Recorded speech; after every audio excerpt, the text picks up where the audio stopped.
Hello there and welcome to Star Wars Comics in Canon, your guide to the wider Star Wars canon through the comic book lens. And to take you on this journey, I'm your host, Mike Burton.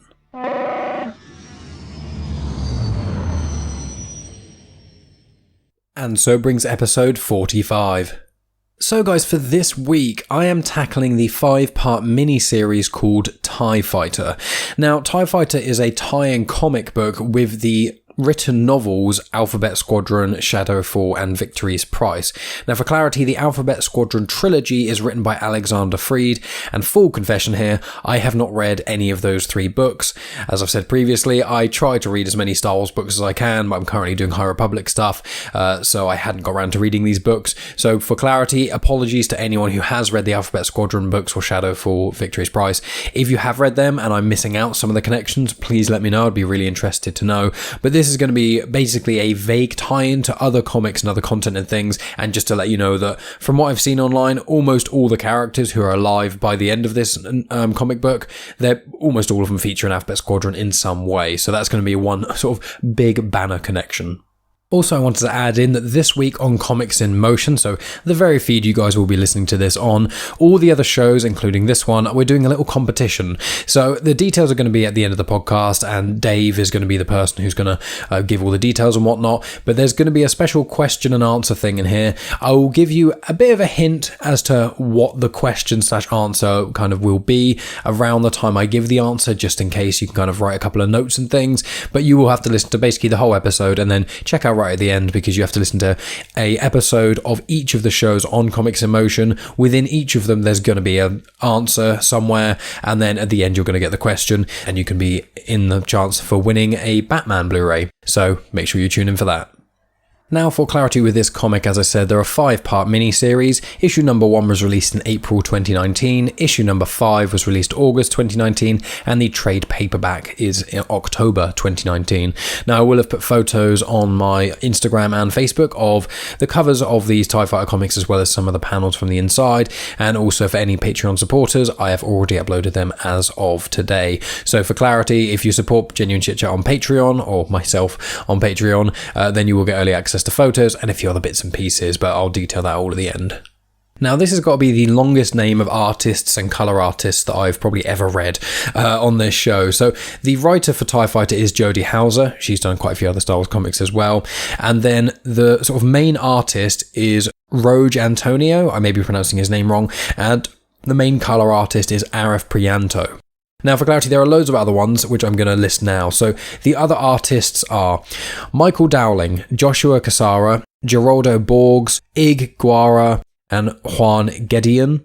And for the colour artists, as well as Arif Prianto, there is Loughridge, Neeraj Monin, Jean-François, Beaulieu, Dono, Sánchez-Almara. So that's all of the people involved in those sorts of things. And just because you want all the information, why not? The letterer is VC's Joe Caramagna. The cover artists are Giuseppe Camuncoli, Elia Bonetti, and Tommy Lee Edwards. So there you go, a huge amount of people for this comic.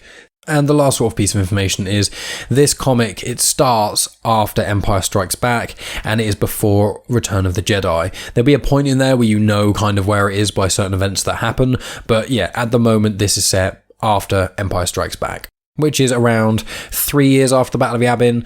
So it's between 3 and 4 years after the Battle of Yavin, which is, A New Hope, because Return of the Jedi is set 4 years after A New Hope, and Empire Strikes Back is set 3 years after A New Hope. So here is the crawl. The Shadow Falls. The Empire's glorious victory at the Battle of Hoth has all but smashed the pitiful Rebel Alliance, whose dwindling forces now scatter and flee before the might of the Imperial war machine. Soon, peace will be restored to the galaxy, and the feared TIE Fighter pilots of Shadow Wing will be the ones to secure victory for the Emperor. And then it's just got a list of the people here. So, Squadron 5, Shadow Wing, Tesso Bruce, Gainam Kahi, Zin Gror, Gila Brebtin, and Laitan Dree. So the first connection here is the last name I mentioned there, Laitan Dree. Now, Laitan Dree is in the Han Solo Imperial Cadet comics, which is that time period where Han was in the Imperial Academy in the film Solo, when it kind of does that time jump after him being admitted, and then he's on Mimban, and, he meets Chewie and Tobias Beckett on that sort of mud planet.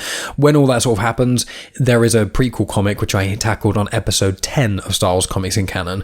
Now, Leighton Dree was basically a twin, and him and his twin were in the Imperial Academy, along with Han Solo, Beyer at Valance, and a couple of other people. And there is a little flashback in this comic which does reference that as well. And funnily enough, the next mini-series which I'll be tackling, which will be in about a month's time, is actually going to be Target Vader. Now, Target Vader's main character is Beyer at Valance, who is a main sort of kind of antagonist in the Han Solo Imperial Cadet comics, but then he's the main protagonist in the Bounty Hunters series, which is ongoing at the moment. So lots of weird little connections here, and yeah, that's just quite a cool one that I didn't expect reading this, because doing it for this show was the first time I read it. I will also confirm that this is quite a visual comic. The majority of it is space battles, and I'm not going to sit here and explain everything that happens in the space battles. So if you want to know, it's good to read. But I do want to clarify, not to give away how I feel about it immediately, but although this is a fairly good comic, it's probably on the lower end of the miniseries for me personally. I feel like if you're really into pilots in Star Wars, and if you're into the Alphabet Squadron books, I'm sure this is a really, really cool sort of prequel-esque sort of comic. I know there is a character who is in this and is actually an Imperial and then becomes a Rebel pilot by the Alphabet Squadron books and things. So I imagine it's really cool for that regard. But if you haven't read these other books, this wouldn't be one that I would say to prioritize necessarily unless you're really, really into starfights. But I will clarify, the artwork is amazing. And last fun little bit of trivia, the TIE fighters, TIE, the TIE stands for Twin Ion Engines. So getting on with the narrative, it starts off with there's a squadron of TIE fighters, they're TIE interceptors, so they're slightly more, I think they're faster and basically just slightly better than standard TIE fighters and things. They look a little bit different, and they all coordinate an attack, destroy some Rebel X-Wings, and then go back to this Star Destroyer called the Pursuer. So they all land on the Star Destroyer and they kind of go off and chill out a little bit. Two of the characters, a gentleman named Gainum Kahi and a woman named Zin Gra, they are also a couple. And for clarity, all of these pilots and almost everyone in the entire Imperial Navy is human, because the Empire/Palpatine is racist. And I don't mean colour of the skin racist, I mean actual race as in aliens or humans. So, shortly after landing and things, they get a new mission pretty soon after they've all been chilling out and things. They have to go to somewhere called the Kudo system. Now, there's a Star Destroyer there called the Celerity, and its hyperdrive is down, so they need escort duty for a maintenance crew to go and sort it out. So this squadron are called the 204th Squadron, or Shadowfall. And the woman who gives them the briefing is someone called Grandmother Nuress. And now, Grandmother is her sort of nickname. She's a commander, and she's basically a really old woman. She keeps referring to the rebels as separatists, and it's quite like an in-joke sort of in there that the sort of other pilots keep looking at each other when she says it, which I thought was a nice little touch, and I imagine it's in the books. And then after that, the pilots all sort of sat around eating food and sort of talking and things, and Gainum Kahi starts to kind of say about rebel sympathy, and he says he kind of sort of understands it, and then someone cuts him off and says, look, you shouldn't talk about that sort of thing, because if people hear you, you can get into a lot of trouble. So then they're getting ready for their missions and things, and Tesso Bruce, who is the squad commander, he is checking on his own TIE fighter and things, and Leighton Dree walks up to him and starts speaking to him and things, and Bruce is saying, oh, aren't you worried about being in my squad? Like, haven't you heard the rumours that all my pilots are expendable? And Leighton says, no, I don't think that at all, and, you know, I brought a little bit of drink just so we can kind of chill out in a little way and kind of have a bit of camaraderie going and things, and Leighton doesn't really believe the rumours about Bruce. While that's happening, Zin Gra and Gainum all both talk, and Zin basically says to him, look, you can't say those things you said over lunch about being sympathetic for the rebels or anything like that. If anyone else was listening, you could get into a lot of trouble there.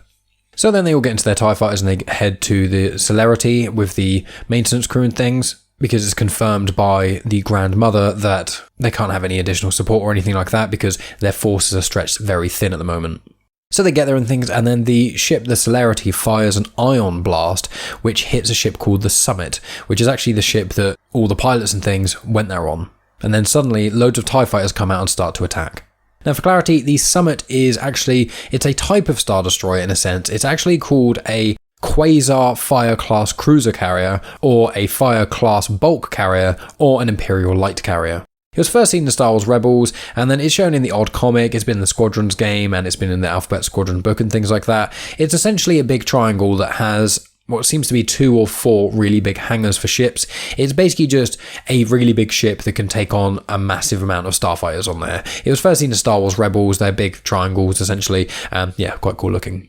So for clarity, this series, it's quite weird because each comic sort of ends the main story, but then it does a flashback of a few days or however long ago. So I'm going to be flitting backwards and forwards and things. So where the TIE fighters attack, coming from the Celerity, the ship they're trying to get, that's where the comic ends. But it goes to the flashback of days ago. Now, days ago, the squadron is against a batch of A-Wings, which are very fast. Now, A-Wings were first seen in Episode 6 at the Battle of Endor. They're almost like the Rebellion Alliance's equivalent to a TIE fighter. Very, very fast, very speedy and things, but they have almost no shield at all, so 1 or 2 hits and they're gone, just like TIE fighters. The technical term for A-Wings are the R-22 Spearhead, the RZ-1 A-Wing Interceptor, or the RZ-2 A-Wing Interceptor. The RZ-2 is used by the Resistance in the sequel trilogy, and I'm pretty sure it shows up in the animated show, Star Wars Resistance. So showing that this was a few days ago, the pilot Zin and this other pilot called Quell talk. Quell thinks that the A-Wings were actually Imperial-trained defectors. She questions why, and she says just something about their discipline and their sort of flying and things. And then Quell says, sometimes I think, and then doesn't really finish what she was going to say. And then after that, they kind of go their separate ways and things. And then it shows Zin, who is currently in the squad in sort of present day, and she seems to contact the Rebellion because she's thinking of Alderaan. She has these like horrible flashbacks of Alderaan sort of blowing up and things, and she contacts the Rebellion. Now, just to clarify before going on to the second comic, so Shadow Wing is the name of the 204th Imperial Fighter Wing. Now, a fighter wing includes 6 squadrons, and each squadron can have up to 12 ships, but commonly it's 5 or 6, that's quite standard. So when I say the 204th Squadron by accident, or a Shadow Wing, anything like that, it's kind of an umbrella term, but the specific squadron that we are speaking of is the 5th Squadron of Shadow Wing. So issue number 2 starts back in present day, loads and loads of TIE fighters from the enemy ship or the Celerity coming against the 5 TIE interceptors flown by our squadron. The enemies, who are the people controlling the Celerity, they tell everyone to stand down because they're just going to destroy the Summit and the 5 TIE interceptors and things. The Summit ignores them, tries to activate its hyperdrive and fly off, but because it had no shields, the other Star Destroyer, the Celerity, shoots and destroys the Summit immediately with one big blast. Because obviously in the prior comic, it was hit by an ion blast, and the ion blast disabled its shields and disabled a lot of other things. So it's hit by a blast, disabled its shields. Instead of just listening to the enemy ship, it decided to try and flee and gets destroyed in doing so. So the 5 remaining TIE interceptors of our squad, they all surrender and land on Kudo. Now for clarity, Kudo's only really been mentioned before in the canon in the Age of Republic Anakin comic, and that's Kudo 3. So anyway, they land on Kudo and then some stormtroopers approach, but apparently they're not rebels or Imperials, they have a slightly different alignment. And they say that they are actually, their allegiance lies with Admiral Gratlow. So they get taken to Admiral Gratlow, and he basically says that the Imperials are going to lose, so he doesn't want to be on the losing side, but he doesn't necessarily want to be on the Rebellion. So he's basically made a base here on Kudo, and he thinks he wants to start something new when the Empire eventually falls. The squadron are all talking and things because Tesso Bruce, the sort of commander, he tells Gratlow that he needs some time to talk with the squadron and figure out what to do. So the squadron are all talking, and the woman Gila gets free. She manages to sort of hook the handcuffs around her and things and to the front of her, and then they say they're ready to come out. The doors open and then the squadron attack. So there does another flashback. So the flashback is to several days ago. It's got Light-Hand Dree, and he's talking to his twin, Tamu, who is on the medical frigate. Now, Tamu has kids, and he's talking about them from someone called Yulara, and she's a Thelin. Now, for clarity, that was all actually in the Han Solo Imperial Cadet comic. They go to a casino, he gets really drunk, and he marries someone. And it's quite funny hearing that this seems to be 10 plus years later. I'd say it's 10 to 14 years later that he's still with this woman, which is quite funny in that way. And also in the Han Solo Imperial Cadet comic, which as I said is in Star Wars Comics in Canon episode 10, so go check that out. He actually does talk about wanting to be in medicine and things. That's kind of how the comic ends. So it's quite cool to see that continuity. They also mention a wedding, and Tamu says he can't really remember any of the wedding because he was so drunk. They say goodbye to each other, and that's where that comic ends. But I just want to add that Tamu's wife, Yulara, it's Y-L-R-A, apologies for my mispronunciation there potentially, she is a Thelin. Now a Thelin is a species where they're humanoid once again, and they've got sort of spots on their face, like pigment discoloration of their skin. It just looks like they have loads of giant freckles on their sort of face, but their skin colour can be lavender, white or bronze. They have sort of head horns coming out. There's generally sort of 3 coming out the back left side and 3 coming out the back right side, and they also seem to have hooved feet. Now they are humanoid, you do see them in a fair amount of the Star Wars canon, but they are fairly rare in terms of how many times people actually encounter them. And for clarity, they can mate with humans and make babies with them, the same as what Twi'leks can do. So on to the next comic. So issue number 3. So they're still in the Kudo system, and the squad are locked out of the ships due to the Admiral is still using Imperial codes and has just locked them all down. Now Tesso Bruges actually has a back door of how to get into his TIE fighter that can override pretty much any Imperial commands, and that explains why he always works on his TIE fighter before a mission alone, just to be sure that he's still got that back door. Now the Stormtroopers sort of appear and they surround the group once again, and the Stormtroopers, one of them mentions something about some buyers coming in to purchase the Star Destroyer that they've liberated. Now Tesso manages to convince one of the Stormtroopers to allow them to get free and to get to their ties, because he says, look, you're just following orders to Gratlow, we can see that, and the Empire will understand that, but if you choose the right side from now, we will make sure that they're aware of it. But if you continue to go down this path and some sort of mini war breaks out between the Empire and Gratlow, you are going to be on the losing side. That speaks true to one of the Stormtroopers. He shoots his subordinate in the leg, who collapses, and they just let them get to their TIE fighters. So the squadron fly into space and they're greeted by some more TIE fighters, but this time they are loyal to the Empire TIE fighters. And they mentioned that the Star Destroyer Celerity has basically turned into a massive mutiny because people are turning against Gratlow after the Empire actually shows up. So there's basically like a mini civil war going on this Star Destroyer. So the 204th head to the Star Destroyer, and Leitendree's TIE fighter is shot and it blows up, and he did not survive, unfortunately. So his twin is left to carry on the legacy. Then, as that is still all sort of happening and things, the rebels attack the 204th, and while that's happening, they still head to the Star Destroyer. Gainham's TIE fighter then gets damaged, however Zin, his partner, manages to save him, and they manage to do evasive maneuvers to kind of get towards the Star Destroyer. Gainham is getting shot at again. Zin moves herself into the way and gets killed, saving Gainham. And then Gila, Gainham and Tesso are the remaining people who land on the Star Destroyer, just the 3 of them. When Tesso lands on there, he tells one of the commanders to use hyperdrive to basically get the ship out of the way. There's no other pilots left. Tesso talks to Gainham and says, look, you managed to succeed in the mission, she'll be proud of that. And Gainham kind of walks away saying, sure she would. It then does a flashback to 6 months ago, and it's got Tesso checking his ship once again, and he basically gets offered the squadron that he is now in command of. At the time, he was just a talented fighter and things, but it shows him getting offered the squadron. Now, the person who offers it to him is someone called Major Keize, Keize, and I believe he shows up in the other Alphabet Squadron content. Now, I'm just going to read out some of the exchange between Tesso and Keize, because Major Keize says to Tesso, you're being moved there on my request to become the new squadron leader, and Tesso is completely speechless. Tesso says, well, thank you, I really appreciate that, but I'm going to have to decline because there are people who are born natural leaders and I'm not one of them. Keize says it's good that you're scared of responsibility. He says, I wouldn't want someone leading a squad who wasn't. There are too many who see leadership as a stepping stone to bigger things, or as a symbol of one's own importance. We've all seen officers like that over the course of our careers. They're the ones who get their people killed. There is nothing bigger or more important than protecting our fellow pilots out there, our brothers and sisters, and I think you understand that. And Tesso says, and what about my reputation, sir? What about the rumours? And Keize says, there's always going to be suspicion of those who are lucky enough to survive when others don't, but I would know if you were the type to stab your fellow pilots in the back for your own benefit. If nothing else, I hope you would trust my judgment here, and I judge you to be the right man for the post, if you're willing to accept. All right, Major, I'll lead Squadron 5. I'll keep them alive. And that's where comic number 3 ends. So, comic number 4. It starts on a place called Gerrera. Now, Gerrera is actually in a Clone Wars episode. It is also in the Solo Imperial Cadet comics, and is also mentioned in Solo, a Star Wars story. It's in Legends and stuff too, but yeah. So 2 recruits compete, they're basically trying to one-up each other and things, and then one of them does this training thing and beats the other one, and they start to squabble a little bit. One of them is called Rak Surmo, and one's called Bansu Ro.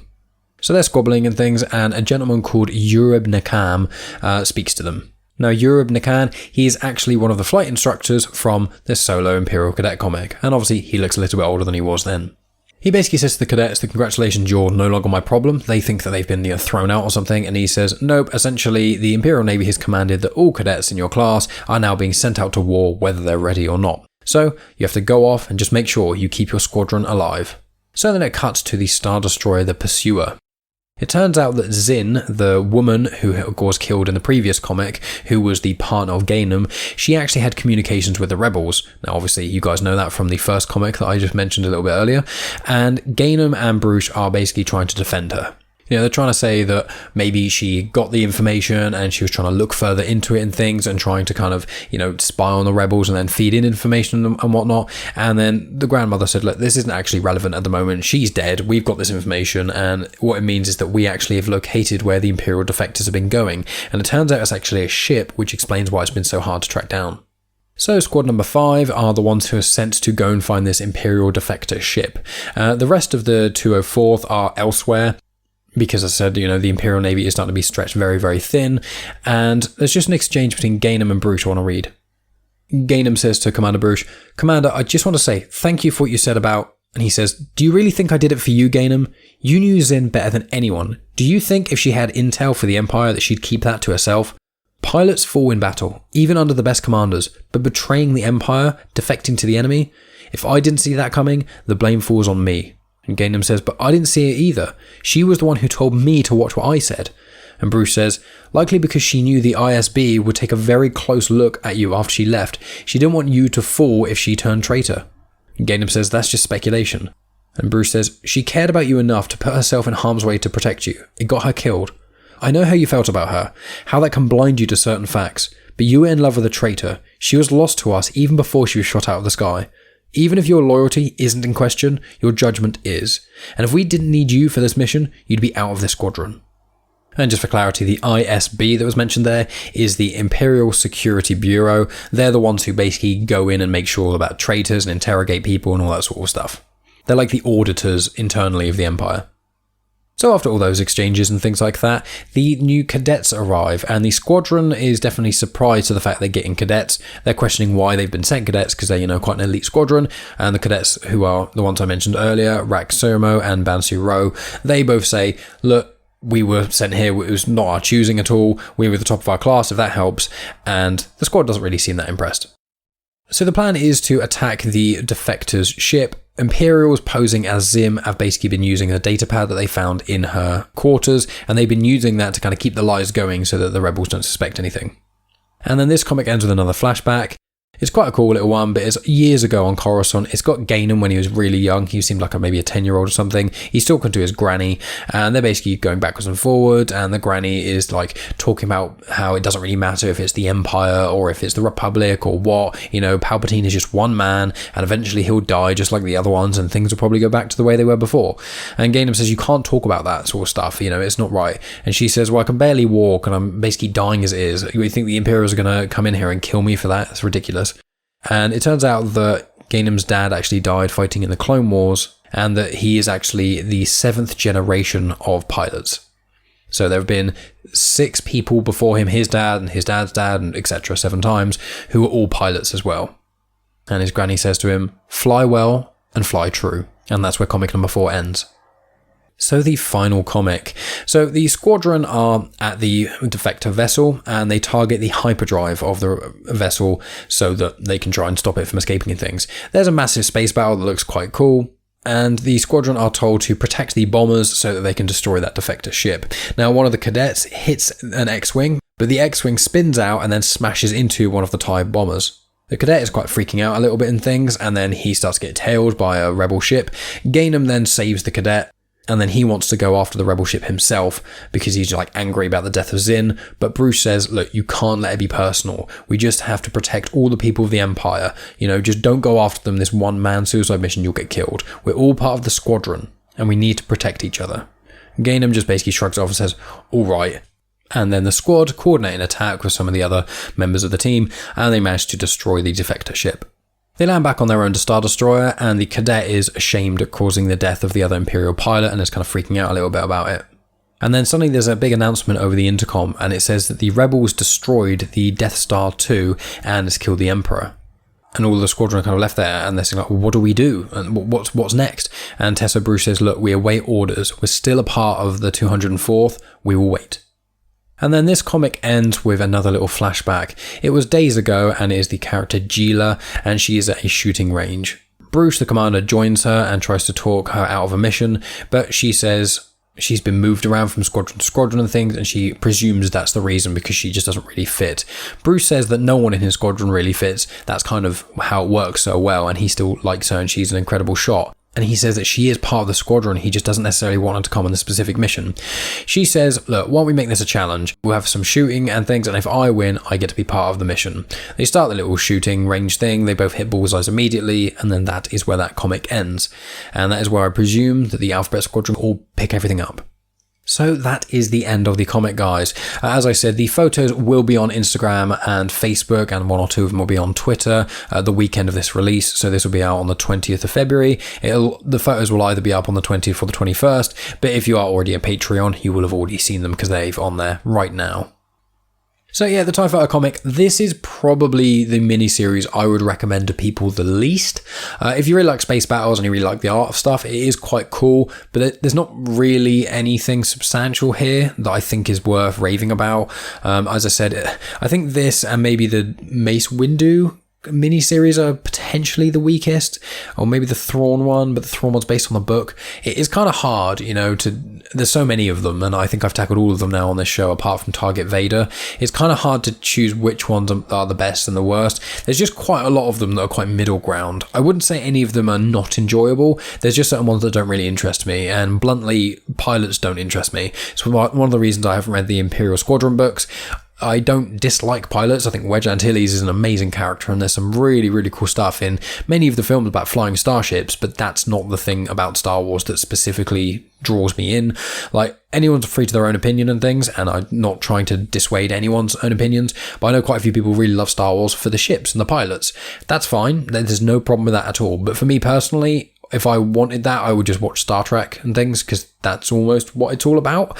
Like, I'm just not that overly fussed about all the specifics about that. My main interest comes from basically space wizards fighting with light swords.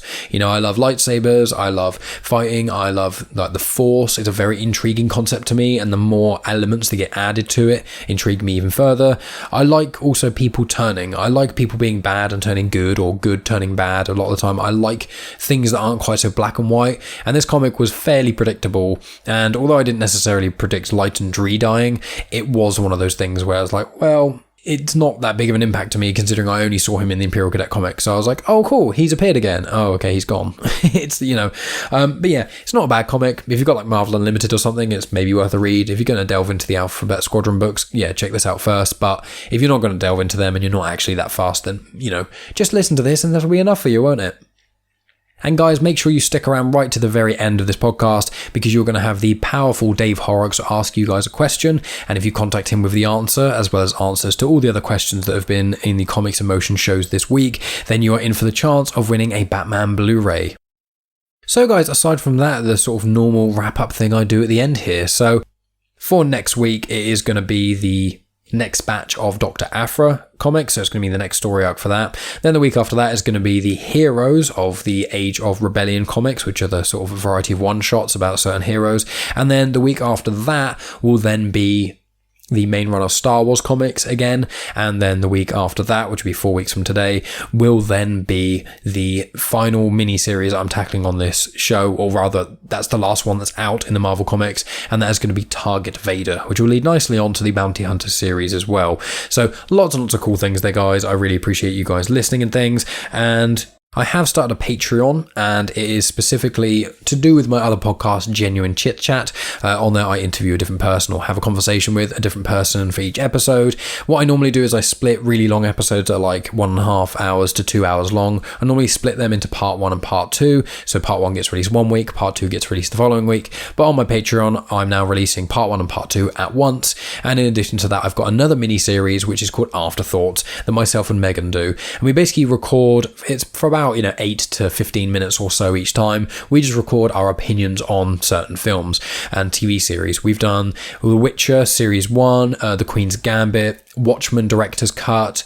Some of these have not yet been released on Patreon. Two of the Witcher one's already been released, and I've actually released that for free to anyone. So if you go over to the Patreon of mine, which is patreon.com/genuinechitchat, which is in the description of this, you can actually go listen to our views on The Witcher completely for free. You don't need to sign up or anything. And then if you like that and you want us to try and support both this show and also Genuine Chit Chat, then you can donate as little as £2 a month or $3, and you'll get access to the part 1 and part 2 stuff of the Genuine Chit Chat longer episodes, as well as access to the afterthoughts. In addition to that, we are, as I said, we've got some of the other films and things. We did A Little Miss Sunshine recently and How to Lose a Guy in 10 Days.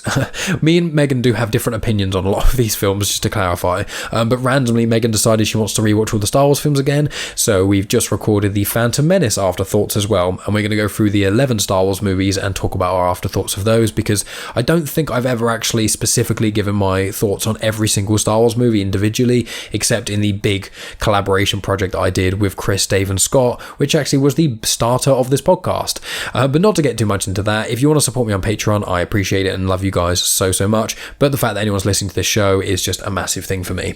Aside from that, I've done quite a few collaborations and things recently. I've been on Frank Burton's podcast, the Ragbag podcast. Me and Megan were on the 52 Love podcast. We were talking about relationships and things. I've been on Scott Weatherly's 20th Century Geek podcast with Megan. We've done a massive 5-part Batman retrospective where we tackled Batman 66, the 4 Burtonverse Batman movies, the animated movie Mask of the Phantasm, and also the Dark Knight trilogy as well. So if you want a massive breakdown of our thoughts on those, Megan, who'd not really seen any of the films before, myself, who'd seen most of them once, a couple of them more than once, and Scott, who's like a massive film buff, especially about Batman, it was really interesting to get all of our different perspectives on there. So make sure you check out the 20th Century Geek for that as well. And then I also was on a recent episode of Indie Comic Spotlight where we spoke about The Lone Ranger. I was on a recent episode of Mandatory Marvel and DC where we spoke about the New 52 story, Death of the Family, where Joker cuts his own face off and then wears it again. It's quite bizarre, but it's a really cool comic.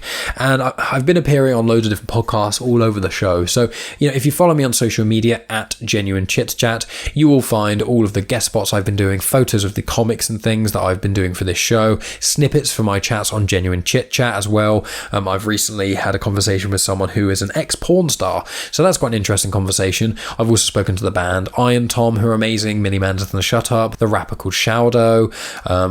I've had filmmakers on, authors, other podcasters. I've had lots of the guys from Comics in Motion on. I've got plans to have the guys from Comics in Motion again. We're doing this big collaborative thing that we're going to do for the Snyder Cut that's going to come out, like a big roundtable discussion. And also there is the WandaVision specials that are coming out each week with each episode of WandaVision. And the one that is going to be coming out next, I'm not going to be on, but I think the one after that, so in about a week's time, so towards the end of February, I think myself and Megan are going to be on that one. And we were on episode 3 or 4, I think, already. So there's loads and loads of different places you can get a hold of me. There's loads of places you can listen to my voice, which some people love and some people really don't. But I really hope you guys do enjoy Star Wars Comics and Canon. Please let me know your thoughts. Review Comics in Motion on any of your podcast apps that allow you to leave reviews. Share on social media. Tell your friends. It means a lot. Check out all the other amazing shows on this podcast feed and things. And yeah, check out my Patreon if you want to support the show and get another extra show on top of that as well. Anyway, guys, thank you as always so much for listening. I hope you are all staying safe. I hope you enjoyed this chat. And as always, guys, I'll talk to you next week, and may the Force be with you.